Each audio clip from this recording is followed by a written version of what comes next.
Amy, let me tell you about a magical place that is so exactly designed to be enclosed space, year-round fun for the whole family that I bet you already know what I'm going to say before I even say the name. Let's say it together on 3. 1, 2, 3.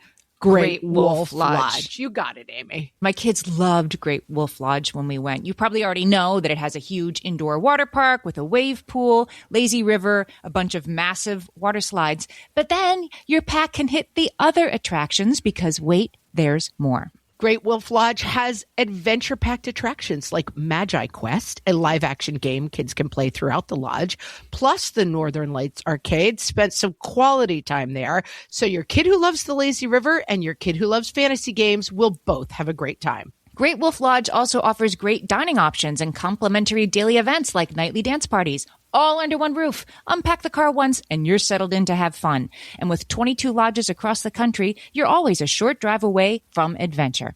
We've both had such great times at Great Wolf Lodge, so bring your pack together at a lodge near you. Learn more at greatwolf.com and strengthen the pack. Hello, everyone, and welcome to Fresh Take from What Fresh Hell, laughing in the face of motherhood. This is Margaret. And this is Amy. And today we're talking to Amber Briggle. She's a mom. She and her family live in Texas. Amber is the mom of 2 kids, Max and Lulu. And on her website, Love to the Max, Amber shares the family's real stories and experiences as a trans-inclusive family. In Amber's work fighting for the rights of transgender and gender nonconforming people, she was a founding member and former national co-chair of the Parents for Transgender Equality Council, part of the Human Rights Campaign. Amber currently serves as the Equal Opportunity Issue Chair for the League of Women Voters of Texas. Welcome, Amber.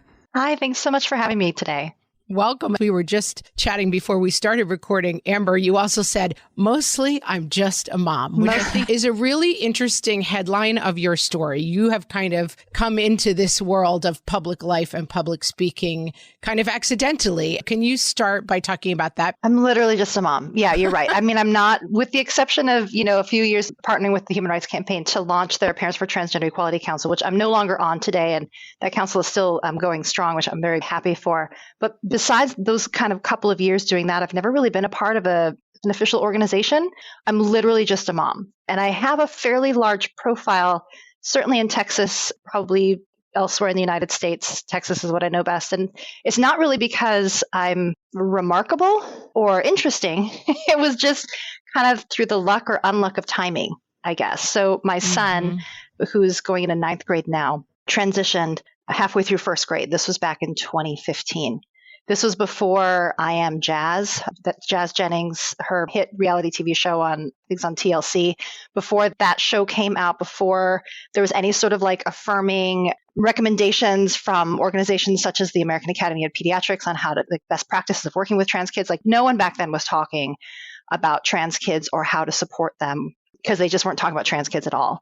And so when my son Max came out in 1st grade, how do I say this? I didn't make it a big deal because in our house, it really wasn't a big deal. Like, he changed his name and his pronouns, but nothing about him really significantly had changed other than the fact that he just got like instantly happier and more confident and like could eat and sleep again and pay attention in school. Like, so we didn't really make it a big deal in our house. We told the people who needed to know so that Max could feel more comfortable being out in the world. He wasn't going to be dead named or misgendered by well-meaning strangers. Like, now that everyone was up to speed on how to address him, right?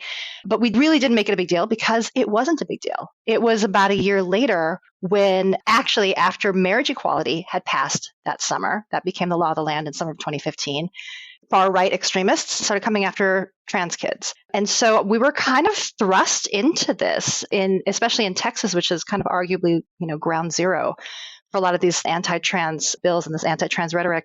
And I just kind of found myself in this battle with a candidate for sheriff who was posting some pretty awful things on his Facebook page about what he would do to a trans woman if he saw one in a bathroom that he thought wasn't the right one for her. And it just kind of took off from there. The news got wind of that. We were suddenly in the news. Then I was speaking at press conferences.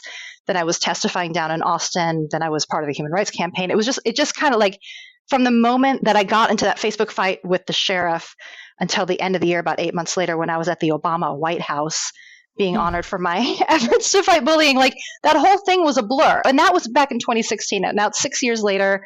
My son is, as happy as he's ever been. He's the most popular kid in middle school. He's just thriving at everything that he does. I'm so honored to do this work. And at the same time, so very, very tired. I think, that sounds right. Yeah. But as moms, it's our duty. It's our responsibility to fight for our kids. I didn't choose this fight. This fight chose me. I'm tired, but I'm tireless. Amber, can we go back, if you don't mind, to the beginning of Max's story? Because parents who don't have a gender nonconforming child, I think, might think that this would be something that was very out of the blue and shocking. But in your case, which I think is the typical story of a gender nonconforming child, they are very insistent, consistent, persistent. Can you tell us a little bit about how this played out? Why this wasn't a big deal for you when your child changed their pronouns in first grade? Yeah, it was a big deal because I knew nothing about it. And I just knew that I needed to help him. But it also wasn't a big deal because it seemed like the natural course of things for him. So I remember really clearly one day we were coming home from preschool. He was about maybe 2.5. Like he had just learned how to put words together in sentences. And I was praising him that day on the way back from preschool for being such a good girl. And from the back seat, he was adamant. He's like, I'm not a girl, I'm a boy, and I like Spider-Man. And I'm like, well, that's cool. Girls can like Spider-Man. I like Spider-Man. I think he's really cool. Let's talk about how you don't have to play with Barbies and My Little Pony in order to be a girl, right? And so I was trying to come at it from this very feminist sort of perspective, let's redefine girly together. Also a good thing. A very good thing. Absolutely. Absolutely. But that was just kind of one piece of the puzzle, right? It was when he was 4 years old, he asked me if scientists could turn him into a boy. I didn't know what that meant, but he was very sincere in his question. I had some research to do. And at that time, there was nothing out there. That would have been a decade ago. What I didn't know then is what I know now, which is that gender identity and gender expression are very different things, right? So gender identity is who you are and gender expression is how you present yourself to the world. And so I thought that if I gave him the space to just cut his hair and wear different clothes, he could just be a tomboy, right? Because his gender expression was more masculine, but his gender identity isn't a girl, right? So tomboys know that they're girls. Right. And I really tried to just wrap my brain around okay, this kid doesn't want to have long hair and sundresses anymore. And we need to get out the door. So what do you want to wear? I don't care. Put a hat on your head. It's fine. And so we got to a place, Max's dad and I, we got to a place where okay, he can cut his hair. He can wear basketball shorts. That's fine. And we thought that we had kind of come to a good place with that. He did seem to feel more comfortable in the way he was presenting himself to the world at that time. But once he got to school, everything is gendered. Boys line up in this line, girls line up in this line. All the teachers are Mr. and Mrs. So-and-so. It's very, very gendered. And that's when we started noticing that things just really were still very challenging for him. He is definitely a rule follower. This kid, I've always kind of joked, he could raise himself. He was always even as a baby, he wasn't, getting into trouble or putting things in his mouth. He just knew better, He's always been a rule follower. So then when he started having these disciplinary things at school, he just wasn't paying attention. He was hiding under the desk when it was time to line up in the boys line or the girls line, right? He just didn't want to line up in any line, right? So he'd hide, He wasn't listening at home or at school. He wasn't eating. He wasn't sleeping. 6-year-olds should not be losing weight, right? Full stop. There's something going on. And this was, my husband and I had tried for years to help support him and feel happy. We just wanted him to be happy and nothing was working. And so it was one night shortly before he turned 7, one night before bed, I sat him down and I was like, what's going on at school? I feel like you're just, you're not yourself anymore. I'm like, I had a feeling this conversation was one that we were going to have. I just had really kind of postponed it. It kept kicking the can. I just didn't want to have this conversation because I knew it was going to change everything. But I sat him down and I was like, are you a boy? Should I be calling you my son? Do you want to have a different name? And he's like, yep, all of that. And, he'd been trying to tell me his whole life and I wasn't listening. So that night I intentionally just really listened to him. And bless his heart, the sweet kid, when I asked him, I'm like, are you a boy? And do you want to go by a different name? Right? He just looked at me like both with just like this excitement in his eyes, like finally I'm being heard, but also, God, it makes me want to cry talking about this. Also, like almost like feeling like embarrassed, like because he was asking too much, like asking his mother to see him as his authentic self was like too much to ask, right? It was obviously very emotional for me. So I just told him what I always told him is that, baby, you can grow up to be anything you want to be. I'm always going to love you, full stop, like unconditionally. And I kissed him and I sent him off to bed. And I told my husband what just happened. And we just decided at that point forward, we were just going to love this kid unconditionally and do everything we could to fight for him. Do you feel like the two of you were on the same path? I mean, because we've had other guests on the show talking about how it can be hard to be in a different place than your spouse and acceptance of any way in which your kid is far from the tree, so to speak. And were you guys able to be on the same page? Yeah, we are. I would say that my husband, Adam, it took him a little longer to get on board with this, not because he was transphobic or anything. Like, he just didn't know. Like, right. So like, you know, Max and Adam, like Adam's the fun parent. Like he's the one that the kids go to when they want to play. I'm the parent that the kids come to when they want to talk. Mm-hmm. That sounds familiar. Yes. So Max and Adam had like never had this conversation. All of this was happening with me. And so Adam was kind of getting it secondhand.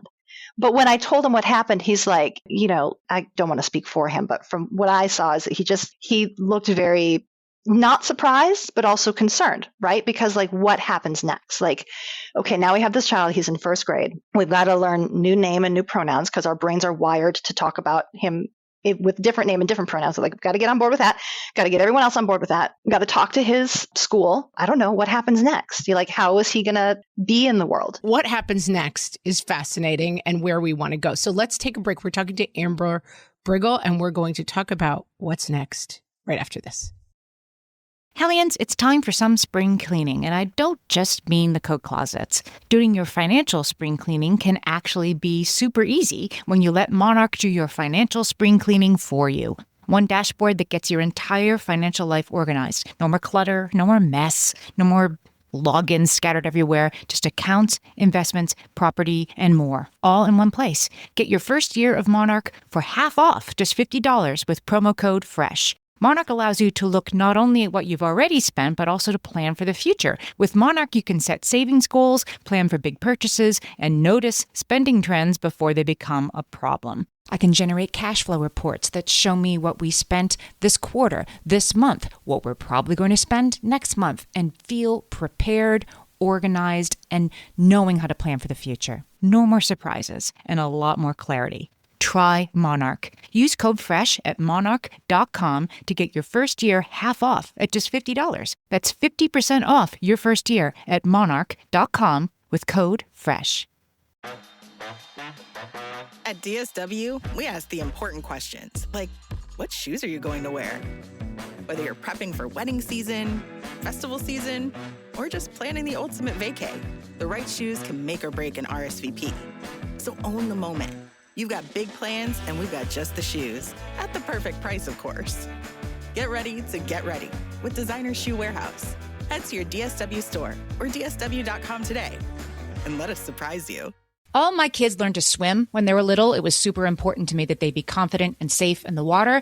There was only one problem with that: taking them to swim lessons. I mean, the pools were freezing. There were always cranky adults doing laps right there. And it was definitely not, for any of us, what you would call fun. Amy, heard. But now there's Goldfish Swim School. Goldfish takes a really thoughtful approach to swim lessons, combining research-based teaching with a warm, kid-friendly environment that actually helps kids thrive in the water. Every detail at Goldfish is thoughtfully designed to create a golden experience, from shiver-free, warm indoor pools to comfy waiting areas for parents to professionally trained lifeguards on deck. Goldfish uses an approach called the science of swim play, which combines guided play with proven teaching techniques to help kids learn to swim, build water safety skills, and gain confidence, all at their own pace. Lessons are designed to meet kids exactly where they're at. If you've been thinking about swim lessons or just wondering where to start, this is a great opportunity. Right now, Goldfish Swim School is offering a waived membership plus your child's first lesson free at participating locations. Just visit goldfishswimschool.com/free to find a location near you and enroll using promo code FREE. That's goldfishswimschool.com/free, promo code free. So you've had this realization as a family, or not really a realization, but a kind of moment of understanding as a family. And it sounds like for everyone, it was maybe a difficult or confusing moment, but in general, a real positive. Things start to fall into place. And we talk to a wide range of parents. We've had so many parents talking about different things that were going on with their kids, and a very similar journey, right? Where you have a moment where you sort of unlock something. It's challenging. It's a new truth that you have to sort of synthesize, but fundamentally, it's a moment of understanding for everybody. Yeah. And then I think a lot of people sort of worry that, like, oh, the truth is going to be a painful part of it. But the truth is already there for whatever is going on with our kids. There are some fundamental truths that might be frightening to us, but that doesn't change the fact that they're true. And so you have this moment of understanding this truth. And then what happens next? What happened next was like, it was both like as ordinary and miraculous as the sun coming up every day, right? Like we all saw this was coming. Like we all kind of know and expect that the sun is going to come up tomorrow. And then when you see that sunrise, it's just like breathtaking. It's like so renewing. It's so beautiful. That's what happened next. Like I know many parents and trans kids from really around the world. And a lot of them talk about, and this is their experience. This is not to belittle their experience. This is not my experience, but for many of them, their experience is a sense of like mourning or sadness or grieving for the child that they thought they had that they no longer think that they have, right? They imagine walking their daughter down the aisle one day in her wedding, and now they have a son, right? And like, how do you reconcile that? That was never my experience. That was not my husband's experience. We were relieved. Because for 5-6 years, we were trying so hard to keep this kid happy. He was wilting, he was fading, he was pulling away. And that wasn't the child that we knew as a toddler, right? And so after years and years of trying everything else, just to finally just simply changing his name and pronouns and accepting him as our son, that was it. That was the magic key that unlocked everything. It was like someone came into our house and tore open all the windows and all the curtains and just let in the fresh air and sunshine, and everything was happy and bright and joyful and colorful again. It's like that Frozen scene, open up the gates, right? Where they're opening the house for the first time. Exactly. It was just joyful. So what happened next was instant joy and relief for literally all of us. We had a meeting a few weeks later with Max's teacher and principal and school counselor, because we were freaked. We're like, okay, so he's in first grade and he's trans. How's it going? And they're like, he's fine. The kids don't care. He hasn't lost any friends. They still want to race him to the end of the playground and back. There were some questions about wait, I thought you were a girl. Are you a boy? And Max would just be like, I'm a boy. And they're like, cool. Want to race me? I mean, kids don't care, right? Yeah, they just don't care. And we have the benefit too of him. He grew up in the school. He'd been going to school with these kids even pre-transition. So they all knew him and loved him anyway. Then he went off to middle school with all this same group of friends. And as I said earlier, he's the most popular kid in 8th grade. Everyone wants to hang out with him. He plays a dozen different musical instruments. He's on honor roll. He is thriving. And that is what I wish more people would fight for, instead of, I think we're seeing a lot of anti-transgender legislation in over half the states in this country, either bills that have passed or bills that are currently pending in your state legislatures. And that includes, not just red states like Texas, but blue states like, Minnesota and Washington State. And it's everywhere. And I think what these politicians are missing is that, taking away resources for trans kids, sports teams, bathrooms, medical care, right? Taking away resources for trans kids isn't going to make kids less trans. It's just going to make trans kids miserable, right? And there's a lot of data out there that shows that when trans kids are loved and affirmed and supported in their gender identity and given the resources that they need to be their authentic selves, their suicide rate drops, their mental health is the same as their cisgender peers. Like they thrive. And my son is a perfect example of this. And I feel like these types of stories are not shown in the news. If trans kids are given any airtime in the news, which they're not, but if they're given any airtime in the news, it's these like horrible, heartbreaking sob stories, which absolutely need to be told because people need to understand what's happening to trans kids and the persecution that they're facing, right? But if that's the only story that you're telling, then what I fear is happening is that when these kids come to their parents and say, I'm not the kid you think I am, right? Like I'm trans or I'm non-binary. My fear is that these parents then are only seeing the negative stories about being transgender and that they're pushing back against their child, not because they're transphobic, but because they fear for their child's future. And that is devastating. That's heartbreaking. And these kids deserve so much better. The kids who are getting, like your son, who are getting gender affirming care are living their best lives, are happy and well adjusted. And I imagine in many cases, like they want to be left alone. They want to be affirmed in their gender. They don't necessarily want to live in a world where they constantly have to talk about, like, surprise, my gender that I'm affirming is not the gender that I was born with. And so the kids who are succeeding the most at this are not, as you're saying, the face of it is the kid who is not getting gender affirming care and who is struggling. Right. You're absolutely right. And those, again, like those stories need to be told. Like people need to understand that, you know, families like mine, like we are literally under a CPS investigation right now because of the governor and a political agenda that the right wing has, right? Like people need to know this and they need to understand, as you said, Amy, that when trans kids have the resources they need, just like cisgender kids, like give kids what they need, they will grow up to be amazing. Right. But if you take away their healthcare, their sports team, you know, their ability to go to the bathroom at school, literally their parents, taking away their families as what's happening here in Texas. Right. Like that, of course, is going to set these kids up for an extreme hardship and heartache and suicidality and depression and anxiety and drug use and alcohol abuse. Like they are actively harming these kids. And if I can just for a second talk about as a parent of two school-age kids in Texas, one of whom is in 4th grade, right? Like we spent this past year talking about protecting kids by banning pride flags and books instead of passing laws that could actually save their lives. I want to talk a little bit more about the political element of this. We'll be right back with Amber Briggle.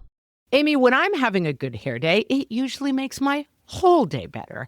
And that's why on every day, I'm taking Nutrafol. Nutrafol is the #1 dermatologist-recommended hair growth supplement brand, and it's the #1 hair growth supplement brand personally used by dermatologists. Nutrafol's hair growth supplements are peer-reviewed, NSF certified for sport, and clinically tested. Nutrafol offers multiple formulas for men and women tailored to different life stages and lifestyle factors, so you get support that's actually right for you. Adding Nutrafol to your daily routine is easy. Order online, no prescription needed, with automated deliveries and free shipping to keep you on track. Let your hair be one less thing to worry about. See visibly thicker, stronger, faster-growing hair in 3 to 6 months with Nutrafol. For a limited time, Nutrafol is offering our listeners $10 off your first month subscription and free shipping when you visit Nutrafol.com and enter promo code LAUGHING. That's Nutrafol.com, spelled Nutrafol.com, promo code LAUGHING. My favorite skincare products actually feel more like self-care, like they're so nice to put on and they smell so good that I'm actually happy when I get to that part of my day. And I swear that is how I feel about Osea's anti-aging body balm. Amy, you are usually the lotions and potions queen on this podcast, but I have to say, hard agree. Osea's anti-aging body balm is a liquid silk body balm that combines the lasting hydration of a lotion with the firming power of a serum, leaving skin smoother and firmer. This body balm is clinically tested and designed to deliver visible results you can see and feel. So we've gotten to use this product for a couple of months now, and I swear I have really noticed firmer and smoother skin, like on the back of my hands. It's like getting a mini spa treatment from head to toe. Get a spring-worthy glow with clean, clinically tested skincare from Osea. And right now, we have a special discount just for our listeners. Get 10% off your first order site-wide with code FRESH at OseaMalibu.com. That's 10% off your first order with code FRESH at OSEA Malibu.com. So Amy was saying, and I think that's right, kids want to be kids, and they don't want to be a political statement. They want to be a kid in ninth grade or a fourth grader on their sports team. They don't want to be necessarily changing the world, but the world is sort of coming after them. And you've talked a little bit about CPS. People who are not totally dialed into this issue may not understand. Why is CPS investigating you? You seem like a lovely mom and a nice lady. Thanks. I'd like to think I'm a lovely mom and a nice lady. Yeah. So CPS, we are under an active CPS investigation. There are at least 9 families here in Texas under investigation, and these are all parents of transgender kids. This started last year during the last legislative session here in Texas. So here in Texas, our state legislature meets every other year for 140 days, and all they have to do is pass a budget. And there's always something else that they want to try and do. And so last year in 2021, there were 40 anti-LGBTQ bills filed in Texas, almost all of them about trans kids. One passed in a special session because Governor Abbott kind of changed the rules on the committee about where this sports bill could be heard. We had done a really good job lobbying and advocating for these kids and fighting back. Some of the bills that they wanted to pass in 2021 were bills that would criminalize gender affirming care and put parents of trans kids in prison for 10 years and take not just their transgender child, but all of their children out of their care, put them into a broken foster care system where children are literally dying in Texas, right? That was their solution, I guess. Those bills failed, thank goodness. But then in February of this year, during the primary season here in Texas, the state attorney general, Ken Paxton, who, by the way, my family had over for dinner 6 years ago, specifically to meet my transgender child, who literally sat down at our table and ate a carefully prepared meal and broke bread with my children, 6 years later writes an opinion saying that families like mine should not exist. That opinion was given to Greg Abbott, who then basically, I guess for lack of a better word, made an executive order or some sort to demand that DFPS, Department of Family Protective Services, investigate all calls made to them about parents of transgender kids they needed to investigate. Now, I naively thought that was never going to happen to me, because if I haven't had a CPS worker knock on my door after the 6 years of advocacy, what are the odds it's going to happen today? I should have known better. I was walking around with a target on my back. So the memo from the AG's office came out on Tuesday. The order from Abbott came out on Wednesday. On that Thursday, a call was made to CPS to investigate me. Could have come from anybody. I have no idea. I have my suspicions that I'm not going to talk about publicly, but yeah, it literally could have come from anyone, anywhere in the country. It could have been somebody who saw you on Facebook. I mean, whether or not it's somebody in your circle, it could have been anybody. Could have been anybody. Anybody in the country could have called CPS. That call was made less than 24 hours after Abbott directed CPS to investigate. I didn't get the message. They had actually called my office. I didn't get the message because we had an ice storm in Texas on that Thursday, and I just didn't make it in on Friday. Then it was the weekend. I got into the office on Monday, and there was a sticky note with a name and a number saying, it was urgent and private. And so I picked up the phone thinking it was another parent of a trans kid who was under investigation. And when I introduced myself, she cut me off. She said, I'm so-and-so. I'm with CPS, and I'm 30 minutes away. And I lost it. And so in that 30 minutes, I had to call my husband. I had to find a lawyer. I had to pull myself together. And we're still under an investigation. And the timing is not coincidental. As I said, this happened during early voting of the primary, both of which, so Ken Paxton, the Attorney General, actually didn't even get 50% of the vote in the primary and was forced into a runoff. So we kind of know why that opinion was issued when it was. Abbott at that time was trying to out crazy people who were even crazier than he was further on the right. I mean, he won his primary handily, but he didn't want to be owned by right-wing extremists, in the primaries. And so this is purely political, 100% of the way. I mean, why would a parent like me, who literally had the Attorney General come over to her home 6 years ago, only now be under investigation for child abuse? And when the CPS worker came to my home 2 days after that initial meeting to interrogate my children in their living room without my husband or I present there, that was terrifying. Before she left, she looked right at my husband and me and she said, clearly you're doing something right. Your children are wonderful. And she left. That was March 2nd. We are recording this now, June 2nd, 3 months later, right? Our case is still not closed. We are still under an open investigation. And it's absolutely terrifying knowing that I can do everything right. I can provide everything that my children will never want for anything. They are loved and fed and in after school activities and are, get good grades in school. My children will want for nothing. And I am under investigation for being a bad mother. And what I want your listeners to understand is that this doesn't end with trans kids. It starts with them. If the government can weaponize itself against and tear families apart, we are a pro-family nation. We're pro-family. We love kids. We love moms. This is who we are as a nation.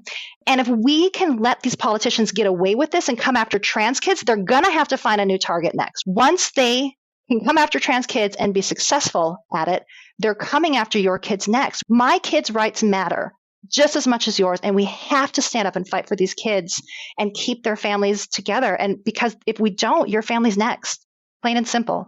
It's a matter of parents being able to provide care for their children and decide what's right for their children. I mean, in a country, I think that we profess freedom for us to make our own decisions as long as they, don't harm people outside our family. The ostensible notion behind this is that these kids are being protected. They're not being protected. They're going to be, if they were removed from care, they're not going to get gender affirming care in foster care. They're not going to be safe in foster care. And do you think that these bills, it leads to sort of more anti-trans sentiment in more everyday ways? Yeah, it absolutely does. And, these bills don't have to pass in order for the damage to occur. So the Trevor Project, which is an LGBTQ suicide prevention hotline, the Trevor Project has really clear data that show that when anti-transgender rhetoric is surging in a particular area, say North Carolina in 2016 passed a statewide bathroom bill, right? Calls from North Carolina to the Trevor Project spiked, right? When Trump attempted to ban trans people from the military, calls nationwide spiked. When Houston overturned their equality ordinance, the HERO ordinance, I want to say that was 2014, 2015, calls from Houston spiked to the Trevor Project. So there's a very direct correlation to anti-transgender rhetoric and suicidality, right? And actually in 2021, it talked about the legislative session here in Texas. We had multiple special sessions to try and pass things like the abortion ban that we have, the voter suppression laws that we have, the anti-transgender sports bill that we now have. We had multiple special sessions trying to pass, doesn't hurt Texans, it harms Texans. The data from the Trevor Project showed that calls from January to October in 2021 were 150% higher in Texas than they were in 2020. Well, what happened in 2020 from January to October? There was a global pandemic, right? Schools were shut down. There's no extracurriculars. You don't get to have Christmas at grandma's. You don't get to have your birthday party. There's no Boy Scouts. There's no girls. There's nothing. There's no sleepers. There's nothing. And yet, 1 year later, calls to a suicide prevention hotline are 150% higher. These bills are more detrimental to these kids' mental health than a freaking global pandemic. So, Amy, the bills don't have to pass. The rhetoric is out there and it is harming kids, and we have to fight back and push back to save their lives. I think when we hear the phrase gender affirming care, sometimes people don't understand exactly what that means. Can you talk a little bit about the Genesis program at the Texas hospital and how in these same decisions that doctors were being told you are not allowed to treat these children medically, the government is suddenly going to come above you and make a decision. It's not banning any specific procedure. It's saying doctors cannot counsel and treat trans kids. Listen, there may be some listeners who have only heard about trans in these kind of headlines that are fantastic, and they either think they have an opinion about it or they think it doesn't affect them at all. And I think, again, this issue with healthcare is so important for people to understand that a government is coming in and telling doctors what they can and can't do.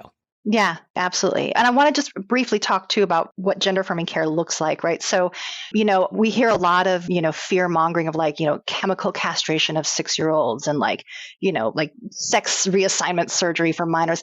That's literally not happening. And it's really important that people understand that, so when Max transitioned in first grade, we cut his hair and changed his pronouns, right? It's called a social transition. It's only later when kids approach the age of puberty when they have the option of undergoing a medical transition, which typically, includes hormone blockers, which by the way, are used for cisgender children at an even younger age to block precocious puberty. Quite frankly, like they're just like, my child needs medication. Let's provide it for them, right?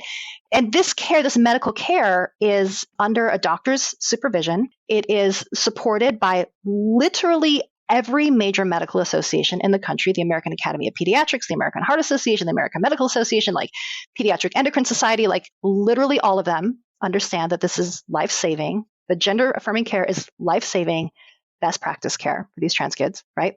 The Genesis program in Dallas is a comprehensive model. So they have not only, the doctors there who can, prescribe the medication if needed, but they also have social workers, psychiatrists, OBs, like it's all under the same roof. And, as a cisgender woman, like it's like I've got to go see all my different doctors in all the different places. And sometimes they talk to each other and sometimes things don't end up in my chart. And, it's hard to get everyone talking together about my care, as a whole human. Anyone who has gotten healthcare has experienced that. Yes. Right. And what's really remarkable about this particular program, the Genesis program, is that it's all under one roof. And so they get together, at these weekly meetings around the table and, talk about their patients and talk about this care.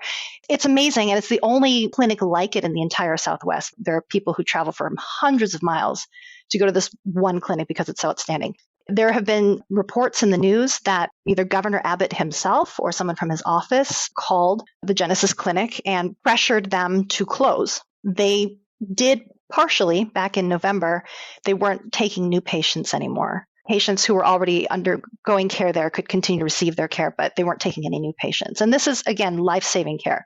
The lead doctor there, Dr. Jimena Lopez, sued the hospital, and there's now a temporary injunction to allow the hospital to see these children again, to see new patients. That formal hearing is going to be heard in April of 2023, which is questionable timing. I'm worried about that because it's going to be right in the middle of the legislative session. And we're going to be fighting this all over again. And I hope that what's happening politically doesn't affect what will happen in that courtroom.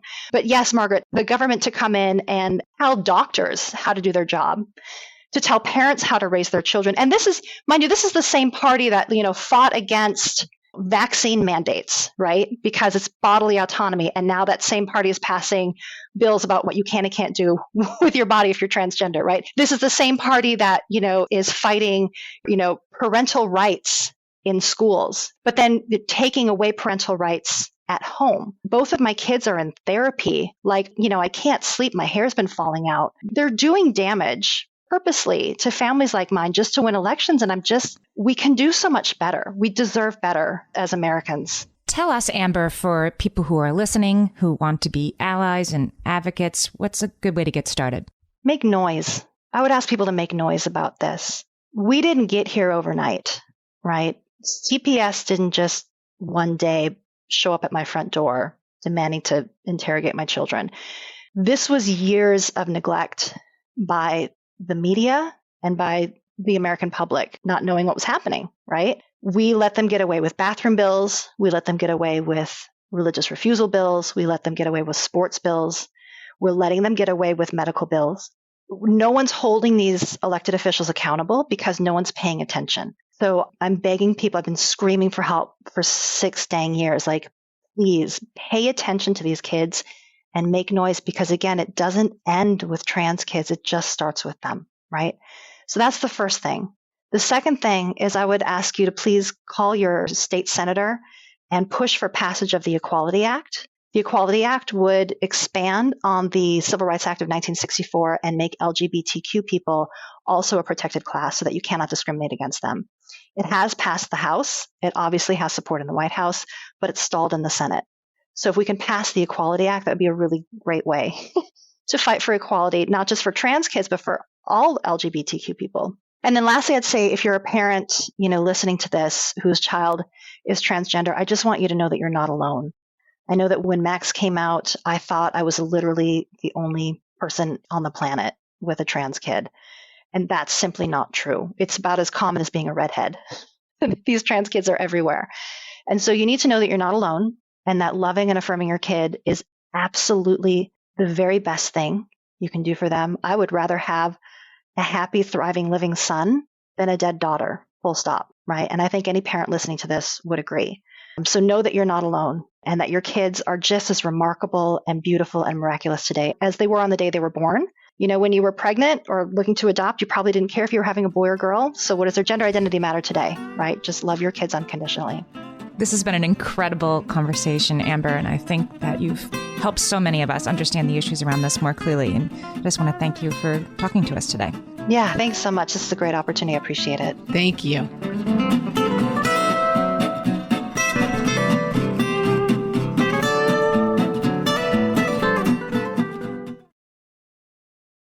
Ryan Reynolds here from Mint Mobile with a message for everyone paying big wireless way too much. Please, for the love of everything good in this world, stop. With Mint, you can get premium wireless for just $15 a month. Of course, if you enjoy overpaying, no judgments, but that's weird. Okay, one judgment. Anyway, give it a try at mintmobile.com/switch. Upfront payment of $45 for 3-month plan, equivalent to $15 per month required. Intro rate first 3 months only, then full price plan options available. Taxes and fees extra. See full terms at mintmobile.com.